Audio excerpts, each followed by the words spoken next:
बिस्मिल्लाहिर्रहमानिर्रहीम अल्हम्दुलिल्लाहि रब्बिल आलमीन वस्सलातु वस्सलामु अला रसूलिल्लाहि सल्लल्लाहु अलैहि वसल्लम व आलिहि व सहबिहि अजमईन।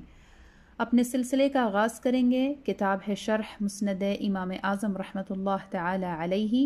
उन्वान है बाबु मा जाअ फ़ी ग़स्लिल अअक़ाबी, एड़ियाँ धोने का बयान।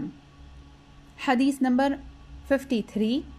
अबू हनीफ़त अन मुहारिबिन अन इब्न उमर क़ाल क़ाल रसूलुल्लाहि सल्लल्लाहु अलैहि वसल्लम वैलुल लिल अराक़ीब मिनन नारी।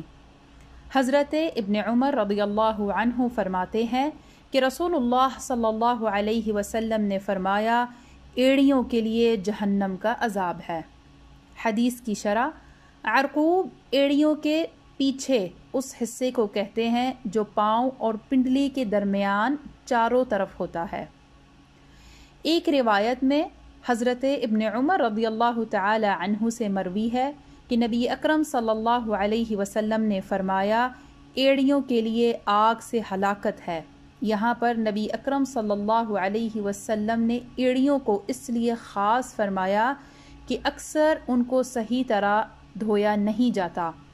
इसलिए आपने फरमाया कि जब तुम वज़ू करो तो एड़ियों के पिछले हिस्से तक पानी ज़रूर पहुँचाओ। मतलब ये कि जब पाँव धो तो सारे पाँव पर पानी बहाओ। हाशिया में ज़िक्र है शर्ह अल-मुल्ला अली अल-क़ारी रहमतुल्लाह तआला अलैहि अला मुस्नद अल-इमाम अल-आज़म, सफ़ा नंबर 267। फ़िक़ही मसाइल। बाज़ लोग किसी बीमारी की वजह से पाँव के अंगूठों में इस कदर खींच कर तागा बांध देते हैं कि पानी का बहना दरकनार तागे के नीचे तर भी नहीं होता। उनको इससे बचना लाजिम है कि इस सूरत में वुज़ू नहीं होता।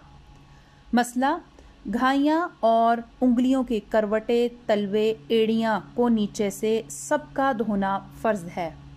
हाशिया में ज़िक्र है अल-फ़तावा अर्रदविया जिल्द नंबर 1, सफ़ा नंबर 445।